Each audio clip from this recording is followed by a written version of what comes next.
Mosaïque.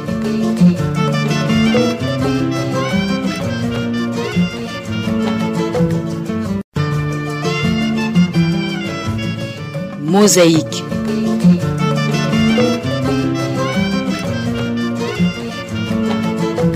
Bonjour à toutes et à tous et bienvenue à l'émission Mosaïque. Le débat va porter aujourd'hui sur comment l'exploitation des minerais peut contribuer au développement du pays. L'exercice de l'année budgétaire 2024-2025 prévoit 26 milliards de francs burundais comme recettes de minerais. C'est au moment où le président de la République du Burundi a annoncé que l'exploitation minière à Muré en province Kirundo peut rapatrier beaucoup de devises. Et le Code des miniers de 2023 stipule en son article 14 que l'État peut se livrer seul à toute opération de prospection et de recherche concernant les substances minérales soumises au régime des mines et celles soumises au régime des carrières. Alors quel est l'état des lieux de l'exploitation des mines au Burundi? La façon dont on le fait ici au Burundi se conforme aux conventions internationales, apporte combien dans les caisses de l'État? Comment l'exploitation minière pourrait contribuer au développement du pays? Voici les questions essentielles autour desquelles tourne le débat d'aujourd'hui.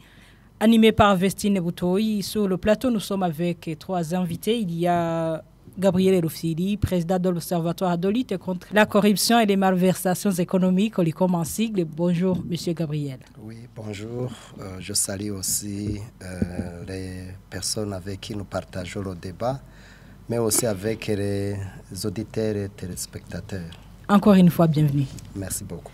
Il y a également Francis Loiro, économiste et président du parti Fraternité des Patriotes INESA. Francis, bonjour et bienvenue. Bonjour et je salue tous les téléspectateurs ainsi que ceux avec qui on va partager l'émission. Enfin, il y a l'expert dans le domaine des mines qui est Dr Prudence Bararunyeretse. Il est également le professeur à l'Université du Burundi. Monsieur Prudence, bonjour et bienvenue. Merci, bonjour et salutations à tous les téléspectateurs et auditeurs.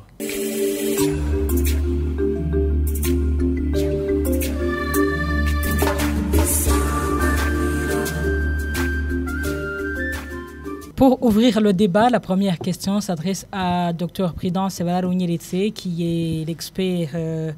Il s'intéresse à l'aspect socio-économique de l'exploitation minière. Et M. Prudence, quel est l'état des lieux de l'exploitation minière ici au Burundi? Merci de la question, tout en reconnaissant que la question serait bien répondue par quelqu'un du secteur minier, par exemple quelqu'un de l'OBM. Nous allons aussi donner notre appréciation et notre connaissance sur le secteur. Il faut d'abord savoir que l'activité minière au Burundi date des années 1930 et depuis lors, elle n'a pas beaucoup évolué. Elle a été au départ fait de manière anarchique, non réglementée. Plus tard, on a commencé à réglementer l'activité avec des lacunes et cela a été toujours fait objet des révisions des cadres légaux, des cadres institutionnels.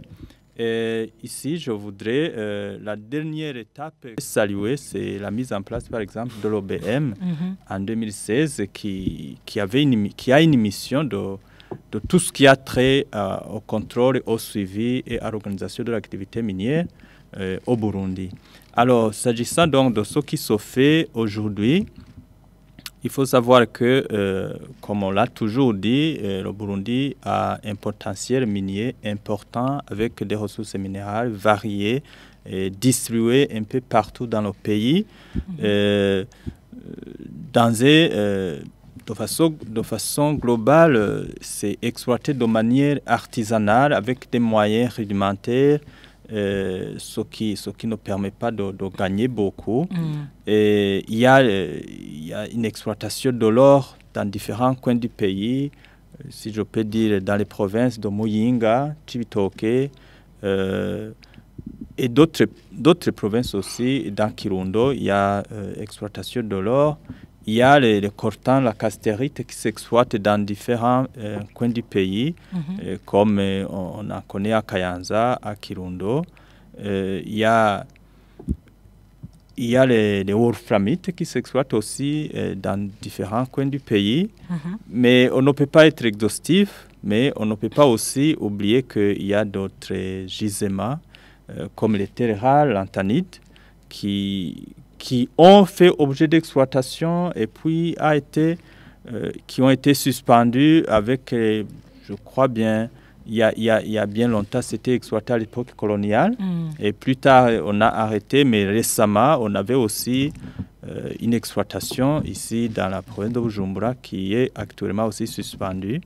Mais on a également parlé de l'exploitation du nickel qui n'a pas encore commencé jusqu'ici, avec quoi on attend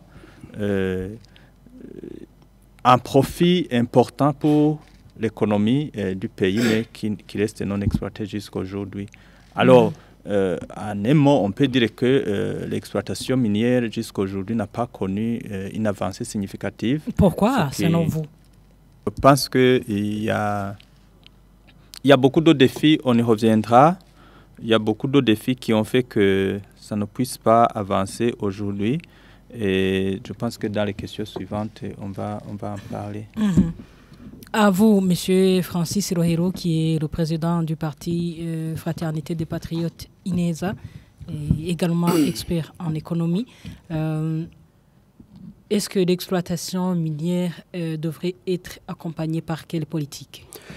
D'abord, pour compléter ce que vient de dire mon ami, je voudrais d'abord dire que je suis venu dans cette émission m'accompagnant d'une carte, une carte qui date de très longtemps. C'est pour dire que ce qu'un pays possède, ce n'est jamais des secrets. Et ces cartes n'ont pas été faites par des Burundais. C'est des cartes qui existent au niveau international et que chacun peut se procurer ordinairement. Qui révèle la carte? La carte montre que le Burundi, comme la sous-région, c'est une région qui est dotée de beaucoup de minerais. Je vois très bien, si je montre, si vous voulez, comme ça, j'espère que vous voyez. C'est-à-dire que rien n'est secret dans ce qu'on est en train de dire. C'est-à-dire, comme il a dit, nous avons de l'or, de la cassitérite, wolfram, colombo-tantalite. Il y a du nickel, vanadium, cobalt, cuivre et fer. Il y a du kaolin, le phosphate et les terres rares. Il y a le plomb, le zinc, le cuivre. On montre aussi des mines de tourbe. C'est-à-dire que c'est estimé en millions de tonnes. Et la question que je me pose, est-ce que avoir des minerais, est-ce une richesse en soi? Dans le monde, on connaît des pays qui sont nantis, qui ont tellement de minerais, mais qui demeurent pauvres.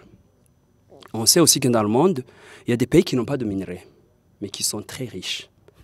Et au fait, quel est le minerai le plus rentable dans les pays? C'est l'homme. Si on n'est pas capable de valoriser le Burundais en soi, ces minerais ne valent rien. Vous me posez la question, quelle est la politique qu'il faut pour que ces minerais puissent arriver à une bonne exploitation? Il vient de nous dire que c'est exploité d'une façon artisanale. Pourquoi? Parce qu'on n'a jamais investi. Au fait, qui investit? C'est l'autorité publique. En réalité, quelles sont les priorités que nous faisons dans notre vie? Est-ce qu'on pourra être capable d'exploiter ces choses si nos écoles sont comme juste des usines de production de diplômes? Est-ce qu'on arrive à dire à la population ce que valent ces choses? Parce que la question est là. Est-ce que les gens devraient prendre ces choses, ces minerais, toutes ces potentialités, comme il a dit, est-ce que ce sont des richesses ou même des raisons de nous nuire? Du moment où on n'est pas capable de valoriser l'homme en matière de valeurs, du moment où on n'est pas capable de comprendre que le Burundais en soi est la source et le début et la fin de tout ce qu'on fait en matière économique, rien n'est nécessaire. Il vaudrait mieux qu'on n'ait même pas ces minerais.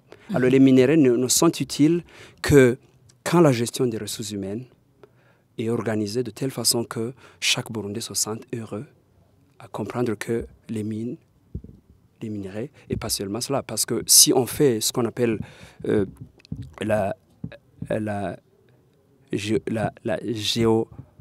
en matière de production, j'ai dit tantôt qu'on a 5 sortes de production niveau économique. Il y a la production élémentaire, qui est l'agriculture et l'élevage. Il y a la production naturelle, ce qu'on trouve dans la terre. C'est d'abord le sable, ce sont les cailloux, ce sont des pierres. Et c'est aussi ce qui se trouve loin, c'est-à-dire que les minerais et autres, l'eau et même l'air. La troisième sorte de production, c'est la capacité de transformer ces choses, l'industrialisation, même l'artisanat. L'artisanat peut faire en sorte que l'herbe qui est sèche devienne des corbeilles, de la vannerie qu'on peut exporter, qu'on peut vendre, alors que c'était de l'herbe pourrie. La quatrième production, c'est la possibilité d'amener ces choses en matière d'autres valeurs, c'est-à-dire faire des restaurations, des services, la restauration, le tourisme et autre chose. Et la cinquième sorte de production, c'est l'intellectualité, la possibilité de penser ces choses vont faire quoi. Alors, dans la chaîne donc des valeurs, avoir des choses dans la terre ne serait utile que si on est capable de valoriser les individus, la population. Et ce que vous avez demandé, c'est une politique et les politiques sont faites par des individus, ce n'est pas des hommes et des femmes qui sont à la tête des nations pour les conduire. Pour vous, d'abord, la valorisation de l'être humain. En effet.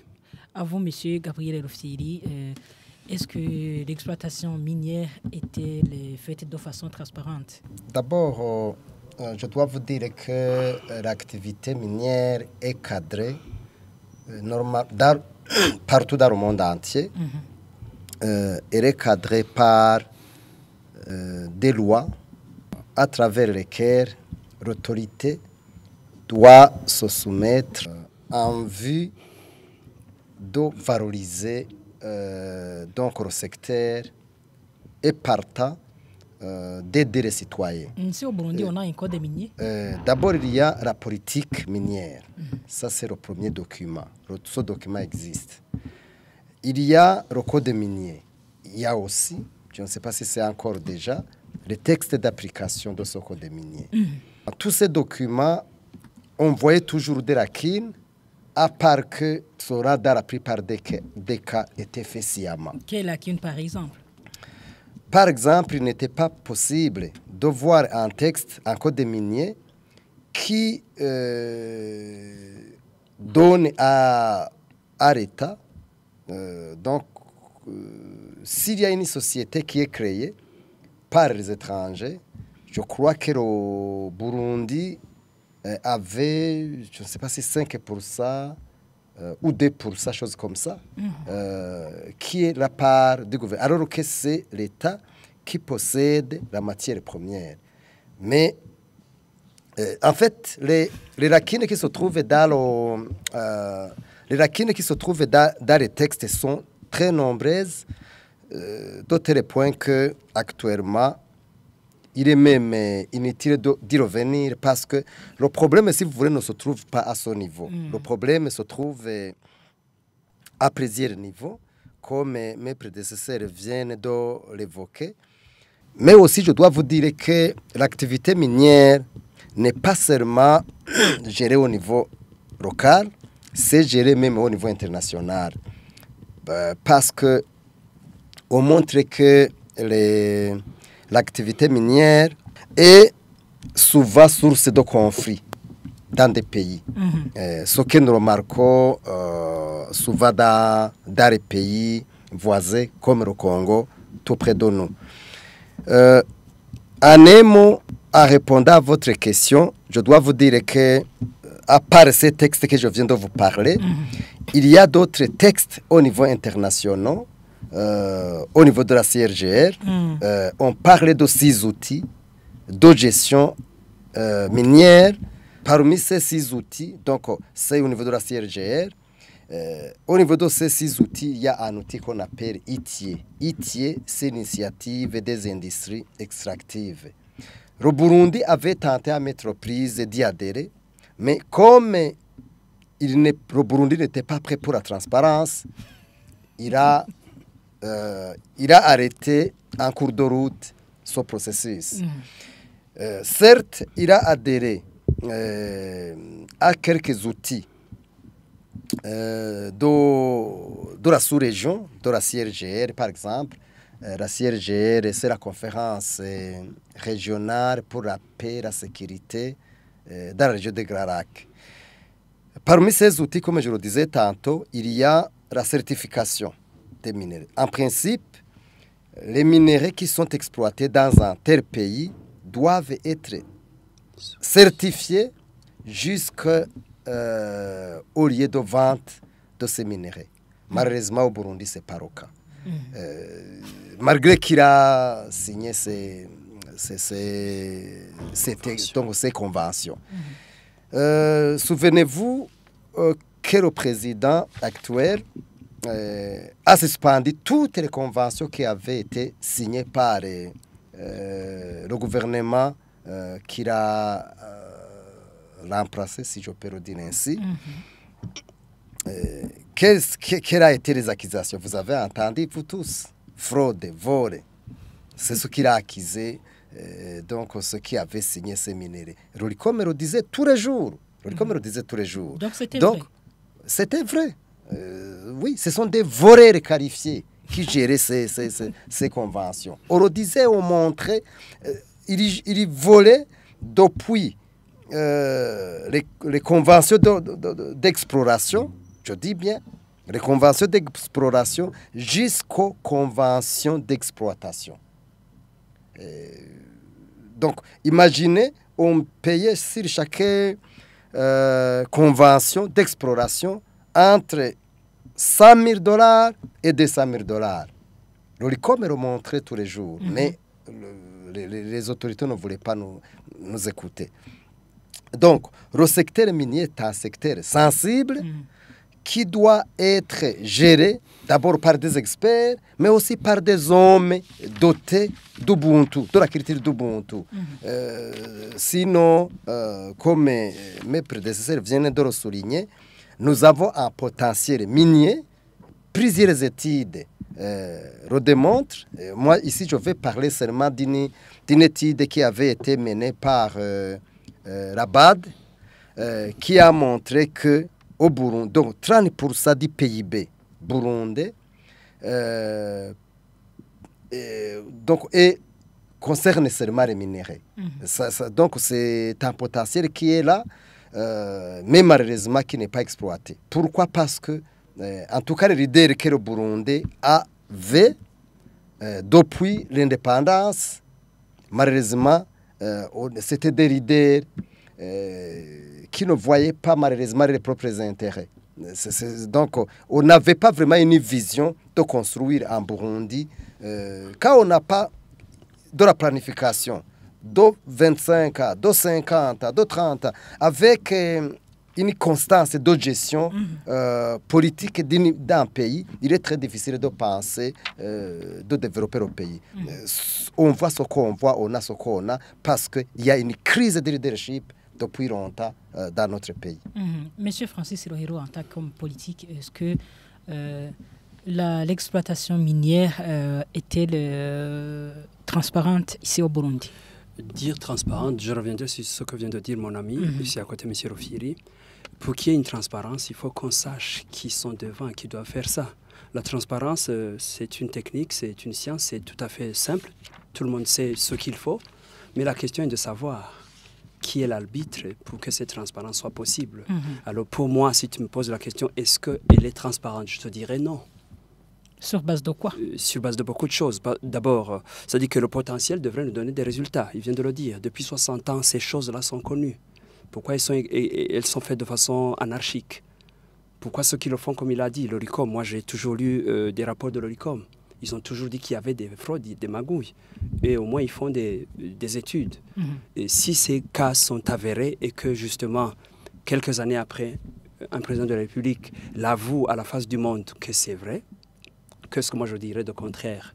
C'est-à-dire que c'est une réalité, il n'y a pas de transparence et il n'y a même pas une volonté claire pour que cette transparence soit possible. C'est-à-dire que ce n'est pas seulement dans les mines. Dans la plupart des activités de l'État au Burundi, il est montré que tout est fait par ce qu'on appelle des partisans des partis politiques, des partis au pouvoir, qui sont généralement d'une formation politique moindre, c'est-à-dire incapables de donner des résultats qu'il faut au niveau national. C'est-à-dire que tout est calculé par rapport à la volonté juste d'un parti politique qui a besoin d'une certaine hégémonie pour montrer qu'il est capable d'être là Alors qu'un pays devrait avoir des bases solides pour se mesurer aux autres. C'est-à-dire que les textes qu'on est en train de parler, ce n'est pas des textes nécessairement qui sont logiques par rapport à notre pays, le Burundi. Nous sommes dans le monde, il y a des pays qui font ça de façon correcte. Aujourd'hui, il y a des pays en Afrique qui sont en avance. On parle du Botswana, qui a montré ses capacités en matière de gestion des ressources minières. Est-ce que ce n'est pas des exemples qui nous manquent? Donc, je peux l'affirmer sans me tromper que le Burundi n'a pas une gestion transparente dans le secteur des mines. Et les résultats économiques le prouvent. Nous sommes un pays aujourd'hui malheureux, comme j'ai dit. Il y a des pays qui ont des potentiels, mais qui n'ont pas de résultats au niveau économique, au niveau financier. Donc, cela est le résultat aussi simple de cette histoire qu'il n'y a pas de transparence, il n'y a pas de bonne gestion, il n'y a pas de planification dans le secteur. Tout le monde le fait comme il entend. Celui qui est parachuté au pouvoir du jour au lendemain, il se prédestine à croire qu'il peut le faire. Vous verrez, il y a eu des gens qui ont été dans un secteur donné parce qu'ils sont au pouvoir. Si le pouvoir change, ils sont éjectés et d'autres naissent automatiquement dans le secteur parce que juste il y a le pouvoir qui protège. C'est-à-dire qu'il devrait y avoir une vision d'un pays où ceux qui sont dans le secteur sont protégés parce qu'aussi ils suivent la loi et que cela se fasse. Mais ce secteur de minerais apporte quelque chose dans les caisses de l'État. Par exemple, il y a 26 milliards de francs burundais en provenance de minerais qui font partie du budget de l'État exercice 2024-2025. Est-ce que cette prévision est-elle logique comparativement aux exploitations? Parlons des chiffres. Si vous parlez des chiffres, vous me mettez sur mon chemin. Rufiri vient de nous parler de 30% du PIB, ça devrait être celui-là. Aujourd'hui, le budget du Burundi est à quel niveau? Il vient d'être rehaussé à combien? Plus de 25%. C'est-à-dire que nous atteignons déjà les 5 000 milliards de budget de ce pays. Qu'est-ce que signifie 26 milliards? C'est comme si je vous posais la question. Vous avez besoin de 5 milliards tout de suite pour aller quelque part. Et moi, je vous dis que je vous prête 26 francs. Ça signifie quoi? Il faudrait que justement ces chiffres arrivent à nous parler. Dans un pays avec un tel potentiel, avec une logique que nous venons de passer aujourd'hui, c'est rare, nous venons de passer aujourd'hui 20 ans dans un pouvoir avec un parti qui se dit organisé et capable de travailler sans gêne. En principe, on devrait prévoir une budgétisation de tout, et une planification qui nous montre qu'il devrait y avoir un résultat. Ça ne devrait pas être aujourd'hui où on nous parle que le Burundi vient de trouver des choses extraordinaires. C'est-à-dire que la logique aurait été que les 20 ans nous fassent arriver à un résultat. Si aujourd'hui on parle de 26 milliards. En provenance des minerais. Donc par rapport à un budget qui va avoir besoin de 5 000 milliards. C'est-à-dire que ce n'est même pas existant. C'est trop petit. Monsieur Rufiri, même question. Même question. Je vais répondre même à ça. Est-ce que ces 26 milliards prévus en provenance des minerais est-elle logique comparativement aux minerais en cours d'exploitation? D'abord, il faut savoir que ce sont des prévisions. Ça, c'est la première chose à souligner. Tout à fait. Et ce n'est pas la première fois que le gouvernement fait des prévisions budgétaires au niveau de cette. D'abord, les mines sont classées parmi les recettes qu'on appelle les recettes exceptionnelles. Parce que les recettes exceptionnelles sont à 3 ou 4. Ce sont les fonds détournés. Il y a une rubrique qu'on appelle les fonds détournés, récupération des fonds détournés, récupération des fonds, donc plutôt les recettes ATMIS, avant c'était AMISOM, maintenant ça a été arrivé dans le budget, et il y a aussi les mines. Donc, on avait crié depuis longtemps que ces recettes soient dans le budget. Avant, ils avaient refusé de mettre dans le budget. Maintenant, il y a quelques années, ils ont mis cette rubrique minérale dans le budget. Mais je dois vous dire qu'on ne regarde pas de prévisions. Il faut regarder les encaissements. Je dois vous dire que si vous allez, en fait, les encaissements, on regarde où? Regarde dans ce qu'on appelle loi de règlement et compte rendu budgétaire. L'année passée, il y avait un montant comme ça. Même avant des années antérieures, ils avaient mis des montants. Mais au niveau des recettes, c'est zéro. Donc, c'est ce que je voudrais souligner. Il ne faut pas regarder 20 millions, je ne sais pas. Avec, quand ils ont commencé à exploiter les terres rares, je pense qu'ils avaient mis une somme colossale. Mais Au niveau des recettes, c'était zéro. Donc, je dis bien l'encaissement. Pourquoi Il faut demander aux représentants de l'État, plus particulièrement au ministère de l'Énergie et des Mines. Je voudrais signaler une autre chose.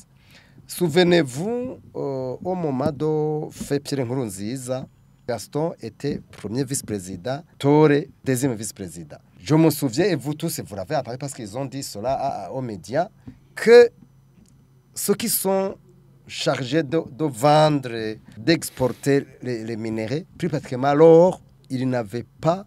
Donc, il y a 30 millions de dollars qui n'ont pas amené dans la caisse de l'État. Je pense que vous avez entendu le vice-président de l'époque, Gaston Sindimo, l'a bien dit, Gbutore l'a bien dit, et même d'autres représentants de l'époque aussi l'a bien dit. Mais on voulait savoir ces personnes qui n'ont pas rapatrié ces devises, s'ils ont été sanctionnés ou pas.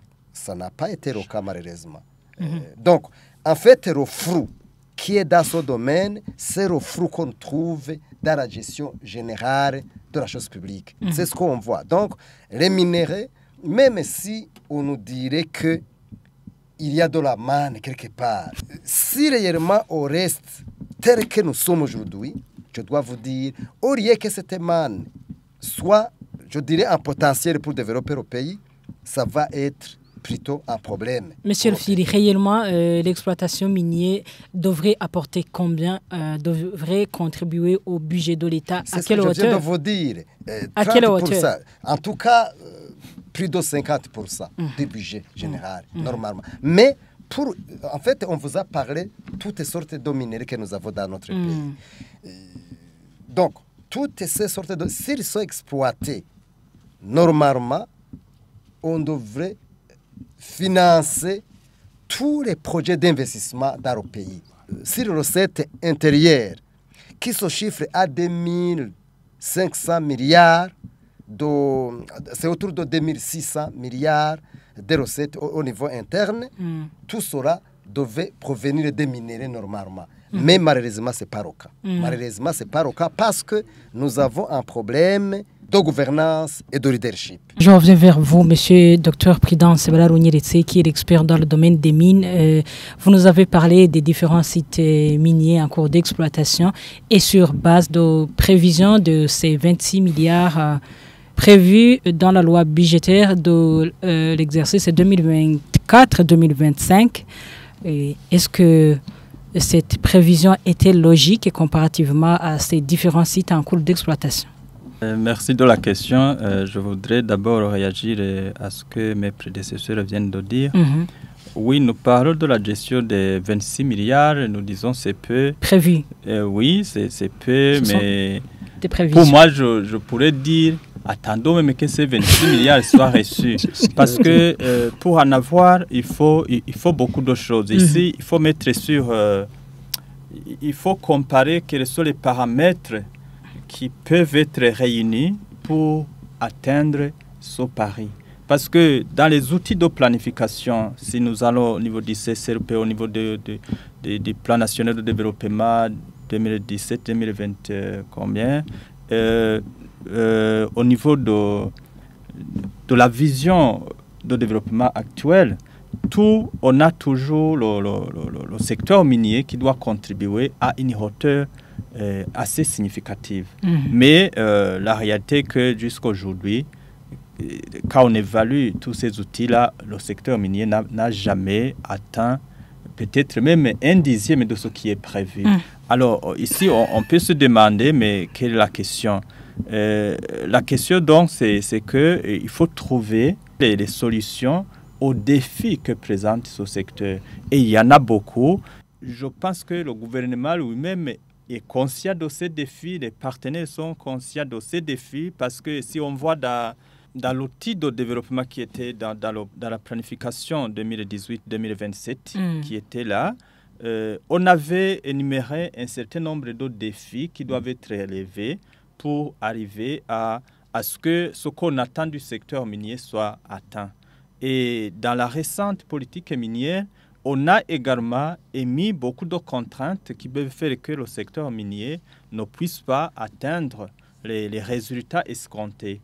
Et alors ici, il faut d'abord savoir que de manière globale, nous avons des défis en matière de base de données géologiques. Donc ici, il faut qu'on puisse connaître exactement quelle est la taille des réserves dont on a, quelle est la qualité des minéraux que l'on a.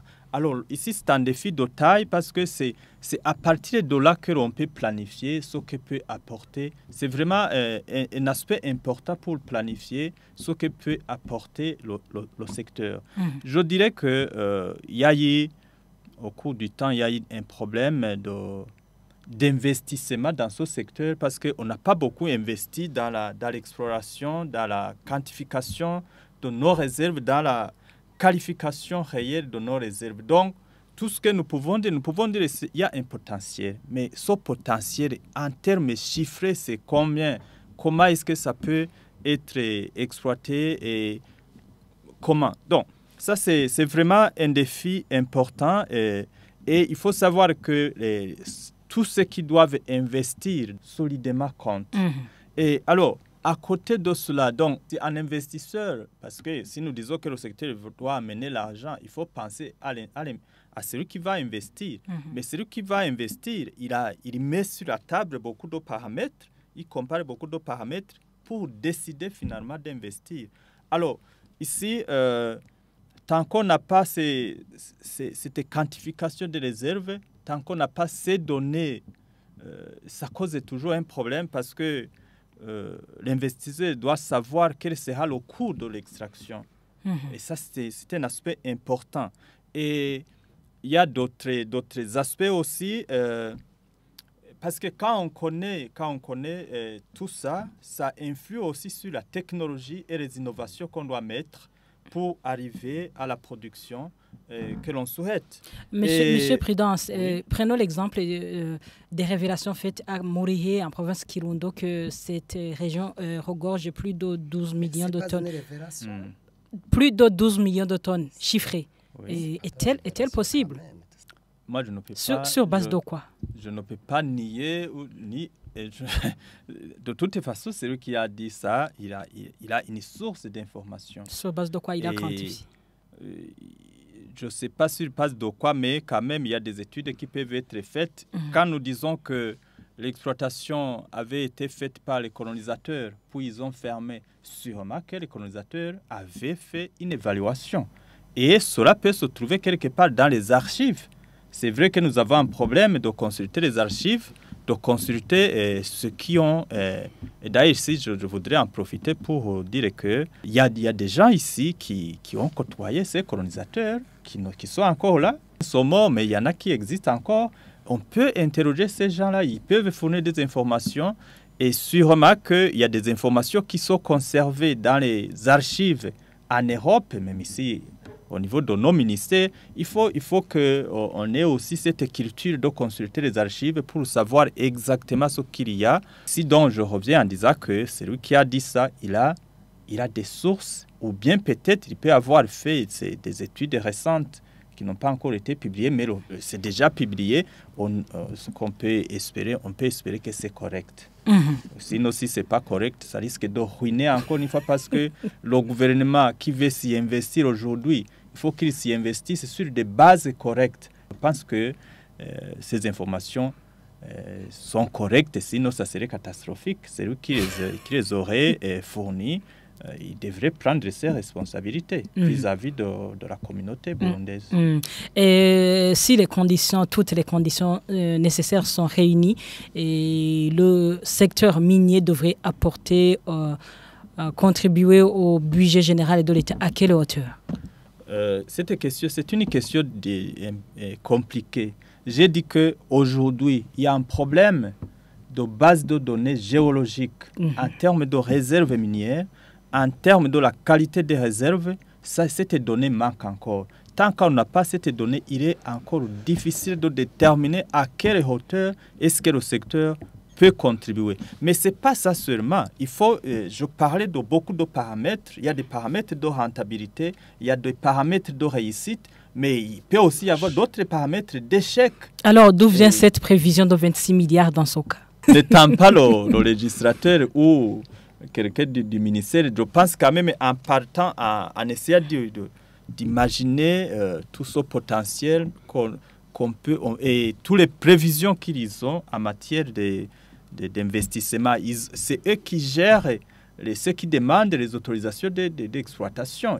Ils ont, et tous ceux qui viennent demander les autorisations d'exploitation, ils doivent, entre autres, mentionner combien est-ce qu'ils espèrent gagner et combien est-ce qu'ils peuvent faire entrer au pays. Je ne peux pas quand même penser que dans une année, s'il n'y a pas un contrat déjà signé, et qu'on puisse penser seulement à l'exploitation artisanale comme on en a aujourd'hui, qu'on puisse penser à ce qu'on arrive à une telle contribution. Et c'est ça le problème qu'on a toujours eu, qu'on a toujours planifié, mais on n'a pas encore atteint ce qu'on a planifié. Oui. Je rappelle que le débat mosaïque continue sur Isanganiro. Il est centré sur comment l'exploitation des minerais peut contribuer au développement économique du pays. Nous sommes encore sur le plateau avec 3 invités. Il y a Gabriel Ofsili, président de l'OLICOM. Il y a également Francis Sirohiro, économiste et président du parti FPI. Et enfin, Prudence, expert dans le domaine des minerais. Monsieur Francis Sirohiro, la façon dont on exploite les mines ici au Burundi se conforme-t-elle aux normes internationales, à votre avis? Je crois qu'on devrait passer par beaucoup de choses peut-être pour arriver à ce niveau. Tout en revenant à ce que vient de dire monsieur peut-être Prudence, quand vous posez la question de chiffres. Parce que si on fait une comparaison par rapport à plusieurs budgets, c'est peut-être pas une culture chez nous dans notre pays. Il y a des chiffres qui sont souvent répétés à longueur de 3 ou 4 budgets.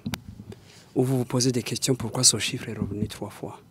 Où on vous parle de l'investissement dans un secteur typiquement technique, où vous voyez que le chiffre qui avait été porté là-bas en 2021, il revient en 2022, en 2023. Vous posez la question, qui a mis ce chiffre-là? C'est-à-dire qu'il faudrait que peut-être il y ait une autre analyse par rapport à ceux qui font les budgets. Peut-être qu'il y a un peu de fantaisie à un moment donné, surtout que il n'y a même pas ce que je peux appeler un contrôle du budget parce qu'on ne nous a jamais dit, avant on avait prévu ceci, après ça a été comme cela. Alors si on dit les normes internationales c'est par rapport aux pays qui sont en train de le bien faire. Au fait, les minerais c'est quoi? C'est quelque chose qu'on a potentiellement et qu'on a envie de vendre. Si à une période donnée, le monde n'a pas besoin de ce minerai, Prudence l'a dit, peut-être que son cours au niveau international n'a pas de valeur, vous n'allez pas l'exploiter. Ce qui n'empêche pas que 2 ou 3 ans après ou une dizaine d'années, ce minerai peut être donc, voulu par beaucoup d'autres personnes et qui peut porter à avoir de l'importance dans le monde. Il y a quelques années, le cobalt n'était pas aujourd'hui prisé par rapport à ce qu'il est aujourd'hui. C'est-à-dire qu'il y a des minerais qui ont eu de la valeur à un moment donné, comme jadis. Il y a des moments où l'industrie internationale était basée sur le charbon. Aujourd'hui, ce n'est plus le cas. Donc, il y a des choses qui font qu'au niveau international, on n'a pas les mêmes manières pour dire que l'exploitation se passe de cette façon. Alors, pour moi, nous sommes au Burundi. Est-ce que ça suit les normes internationales? Pour moi, je dirais non, parce que la plupart des choses qu'on fait au Burundi, on les fait juste de façon comme si on était en train d'imiter. Même au niveau des choses les plus élémentaires, on se lamente toujours, il y a des choses qui ne vont pas bien, c'est-à-dire qu'il nous faudrait aller à un certain niveau. Que la planification au niveau de notre pays se fasse, non pas de façon... on change tellement de choses, à tel point qu'on se demande, est-ce qu'on se base sur ce qui se passe ailleurs? Si on le prend au niveau politique, c'est-à-dire qu'il faudrait que notre politique soit cohérente sur une longue période et que les gens qui entrent en politique soient tellement cohérents au point qu'ils se disent, nous faisons une planification qui n'a pas tellement... qui ne dépend pas nécessairement d'un individu X, mais qui dépend d'une planification au point qu'il y a une vision qui corrobore cette réalité. Donc, tant que notre politique dépend typiquement d'une autorité qui arrive et qui peut changer le lendemain, je me rends compte qu'on ne travaille pas selon des normes internationales, peut-être pas même selon des normes que nous-mêmes on a mis. On travaille juste selon le bon vouloir de quelqu'un à un moment donné. Je ne crois même pas que quand on dit que les recettes sont zéro, c'est peut-être pas vrai. il y a peut-être des recettes, mais c'est peut-être sa Qui comptabilisation, c'est la comptabilité qui est peut-être qui n'est pas correcte, parce que je suis convaincu que les Burundais, même de façon artisanale, il y a des minerais, il y a des mines, il y a des produits miniers qui sont vendus. Mais pourquoi il n'y a pas de recette? Ça dit qu'il n'y a pas une bonne gestion, on ne sait pas où ça va. Peut-être qu'il y a des choses qui sortent, qu'il y a des choses qui sont vendues, mais qu'on ne voit pas. Donc, parler donc de normes internationales, il faudrait aller à un autre niveau. Il faudrait que même au niveau élémentaire, on se pose des questions. Est-ce que même dans ce qui est élémentaire, est-ce qu'on arrive même à... Monsieur Prudence, vous êtes expert dans le domaine des mines et seriez-vous d'accord avec les interventions de Monsieur Francis Rohiro? Quand on dit est-ce que ça respecte les normes internationales, c'est un peu... La question n'est pas facile, mais je vais quand même dire certaines étapes où ce qui se fait réellement par rapport à certaines dispositions régionales, internationales. On l'a déjà évoqué, le Burundi est membre de la conférence internationale sur la région des Grands Lacs et qui a ratifié, qui est partie prenante du protocole sur la lutte contre l'exploitation des ressources illégales dans la région.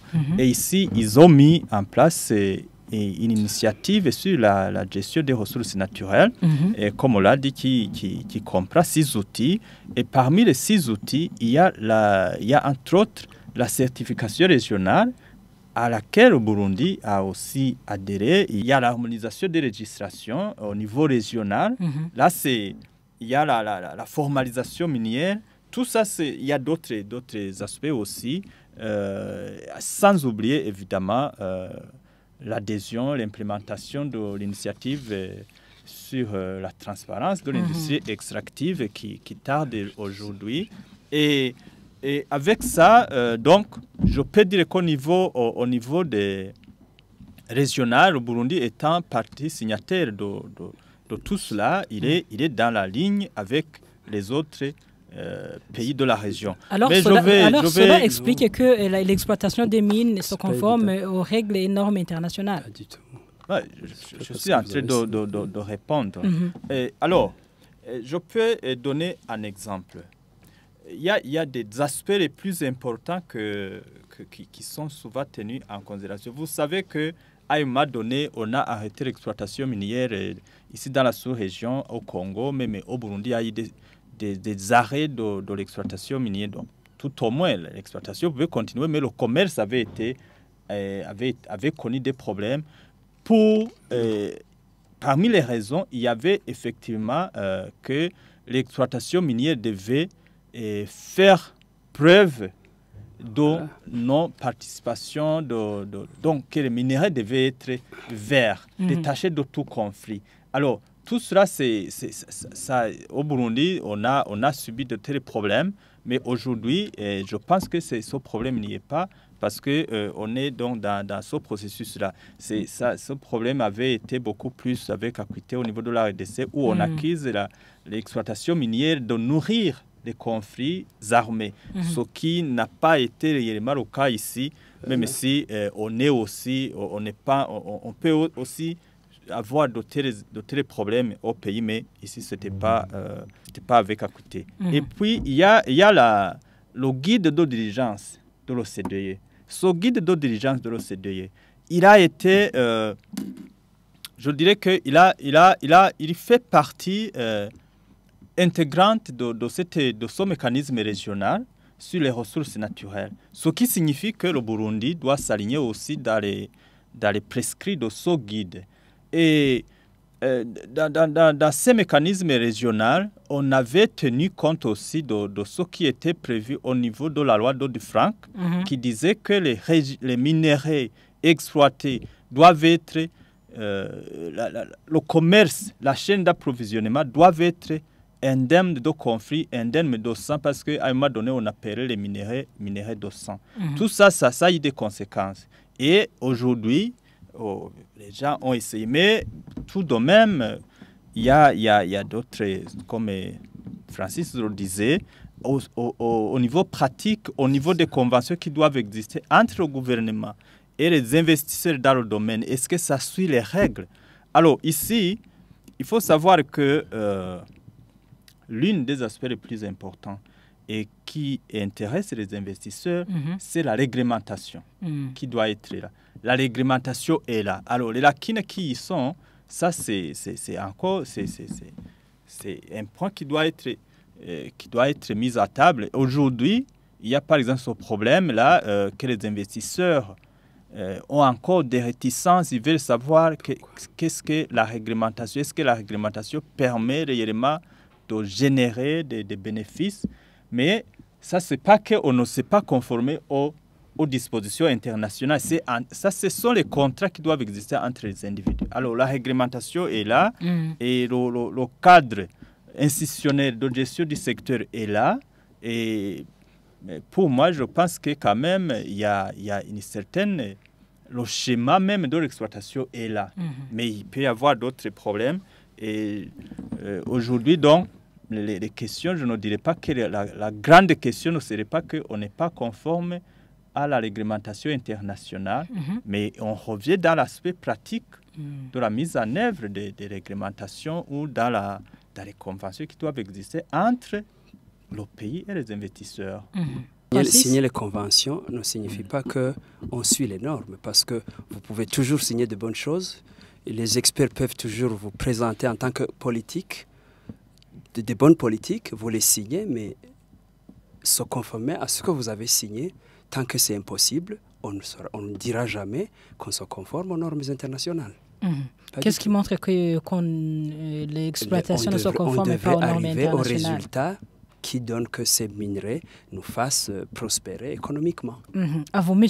Gabriel Rufsiri, président de l'OLICOM, comment l'exploitation minière devrait contribuer au développement économique du pays? Deux points peuvent nous guider pour que le secteur minier soit un secteur porteur de croissance. D'abord, un leadership éclairé. Un leadership sans leadership éclairé, visionnaire, exempté de toute cryptomanie. Il n'y en a pas. En fait, nous sommes en train de parler des chiffres depuis l'indépendance. Moi, je ne suis pas en train de parler du leadership d'aujourd'hui. C'est le leadership d'une manière générale. Depuis l'indépendance, on a ce problème. Aussi longtemps qu'on aura une crise du leadership au pays, on aura toujours des problèmes. En fait, moi, je pense que si on doit vraiment se parler de la vérité, il y a ce problème dans ce pays depuis l'indépendance. Certes, peut-être c'est par rapport aux crises qu'on a traversées, mais il y a ce problème. Oui.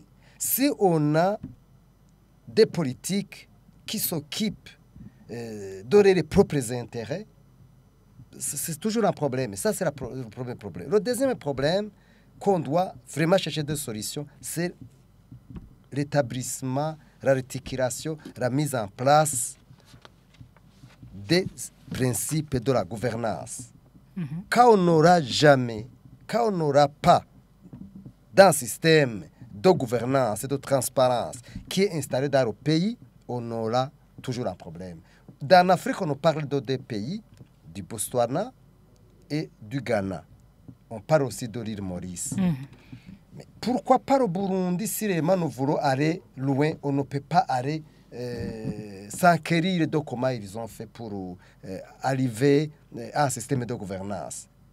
Mais, je dois vous le dire, aussi longtemps qu'on aura vraiment des gens cryptomanes, quelque part, ça va rester avoir un problème. Je vous donne un exemple. On nous dit, je ne sais pas si c'est vrai ou pas, vous savez, les minéraux sont cotés, les minéraux sont identifiés à travers ces outils, l'un des outils qu'on vous a parlé, que nous venons de vous parler, la certification minière. Selon, au niveau du marché international, les minéraux, l'or serment qui est vendu au niveau international pour le Burundi, il y a des rapports qui sont connus, qui sont là. Le Burundi vend, par exemple, pour seulement l'année 2008, le Burundi a vendu 2 tonnes. Vous comprenez? 2000 kilos de l'or. 2000 kilos de l'or, ça coûte combien? Mais dans le budget, il n'y a rien. Les minéraux, c'est qui? qui vendent tout cela. C'est juste une seule sorte de l'or, plutôt de minerai. Imaginons si on va pour wolframite, pour castérite, donc les 3T. Le nickel, là, ça c'est autre chose. Exploiter le nickel, ça demande énergie, donc l'électricité, l'usine, donc l'industrie de raffinerie, le chemin de fer. Donc ça c'est vraiment un autre chapitre. Mais seulement l'or. Savez-vous qu'aujourd'hui, les minéraux, l'or, est acheté exclusivement par la BRB. Je pense que vous êtes au courant de ça. C'est seulement la BRB qui achète. Il a l'exclusivité d'achat de l'or. Tantôt il y a 7 milliards, tantôt il y a 14 milliards, tantôt il y a 26 milliards. Mais dans tout cela, au niveau de l'encaissement, comme je le disais, il suffit seulement d'aller voir dans la loi de règlement et contrat budgétaire. C'est zéro. C'est zéro. Alors on peut se poser la question, que fait l'OBM? Que fait l'OBM? Donc, nous pensons que aussi longtemps qu'on ne trouvera pas les solutions, si les questions de gouvernance et de leadership, on aura toujours ces problèmes. Même question pour vous, monsieur Francis Sirohero, économiste et président du parti Fraternité des Patriotes INESA. Comment l'exploitation minière devrait contribuer au développement économique du pays? Pas seulement pour ce secteur.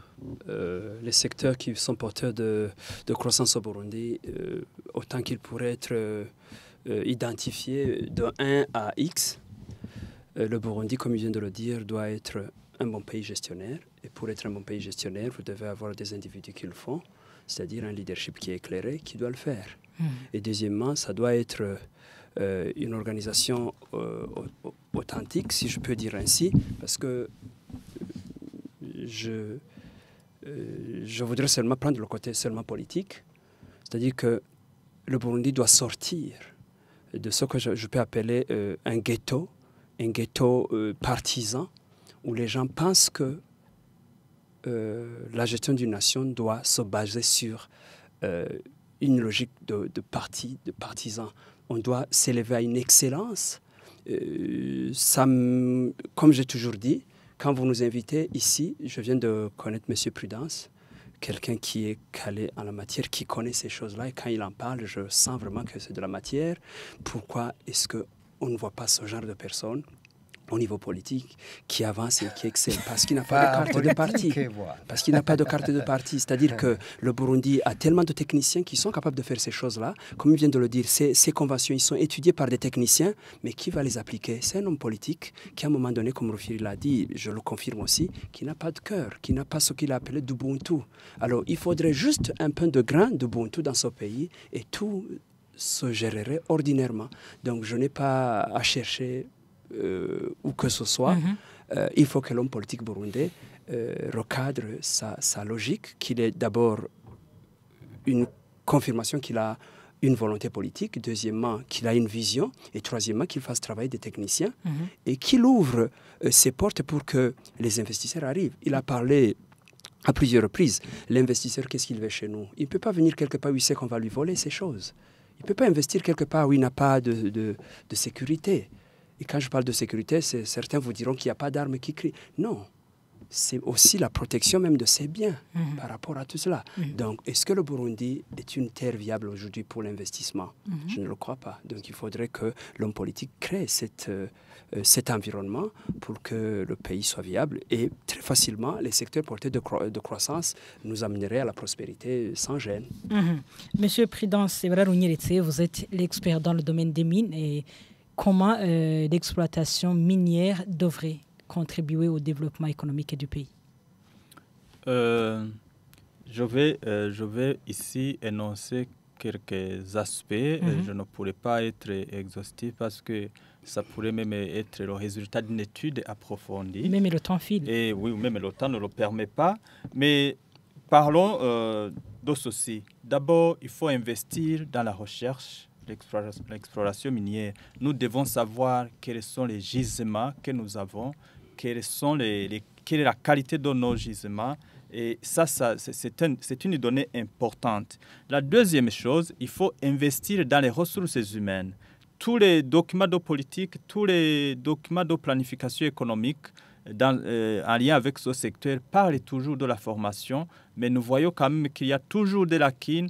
Il faut que nous ayons des Burundais qui soient compétents en matière, donc, qui peuvent agir sur toutes les étapes de production minière, commençant par l'exploration, la recherche et l'implication même dans l'exploitation, ainsi de suite.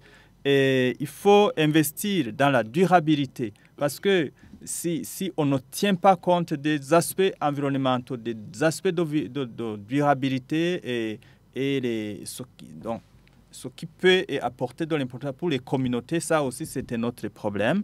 Et souvent, comme ça a toujours été énoncé, il y a toujours un problème de la gestion et de la planification de la gestion des risques. Si même demain il pouvait y avoir une industrialisation du secteur. Comment la communauté devrait profiter de l'exploitation minière?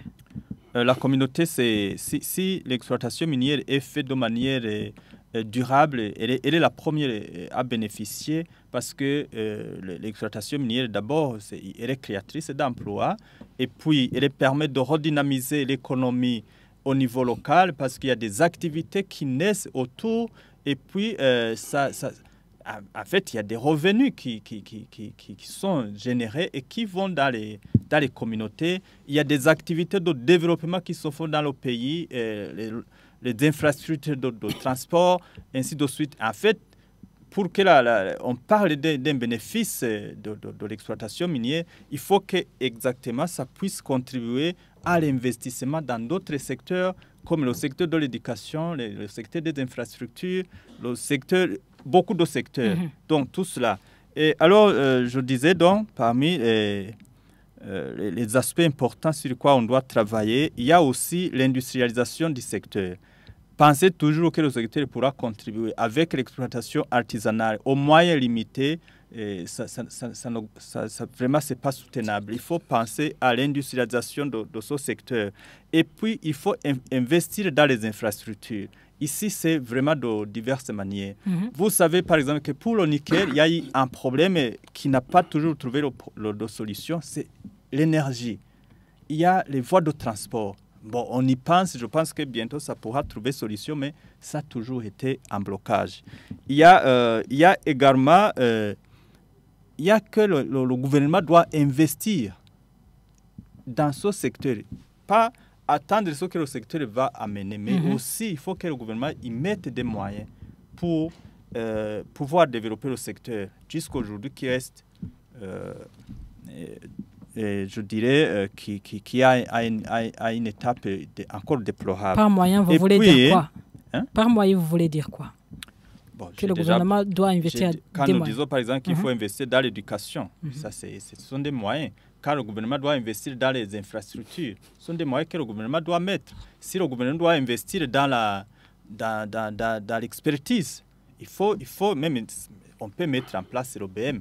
Mais l'OBM, s'il n'a pas de techniciens hautement formés, ça va toujours avoir des problèmes. Si on n'a pas de laboratoire qui répondent aux standards internationaux, c'est toujours des problèmes. On a toujours des moyens à perdre. Donc, il y a beaucoup de choses. Et une autre chose, c'est aussi investir dans l'augmentation de la confiance vis-à-vis des investisseurs. On l'a déjà dit, aussi longtemps que les investisseurs ne se sentent pas en sécurité d'investir, ils ne viendront pas investir. Et la sécurité d'investir, c'est beaucoup de choses. Ce n'est pas seulement les armes, mais il peut aussi y avoir d'autres problèmes liés même, je ne sais pas, mais il y a beaucoup de problèmes. Et je sais que jusqu'à aujourd'hui, il y a beaucoup d'investisseurs qui ont encore des réticences. Et il y a beaucoup d'aspects qui créent cette sorte de réticence. Okay. Donc, je pourrais m'arrêter là en disant qu'il y a beaucoup d'aspects qui nécessiteraient une étude approfondie. Et voilà, c'est par ici que nous mettons un point final à cette émission Mosaïque qui était centrée sur comment l'exploitation minière devrait contribuer au développement économique. Sur le plateau, nous étions avec les 3 invités. Il y a Gabriel Rufsiri, président de l'OLECO. Merci de votre participation. Merci pour l'invitation aussi. Merci également à vous, Francis Sirohiro. C'est moi qui vous remercie. Enfin, merci à vous, Prudence Bararonyeretse, qui est l'expert dans le domaine des mines. Merci de m'avoir invité. Au revoir, restez branchés sur Isanganiro, le programme continue. Mosaïque.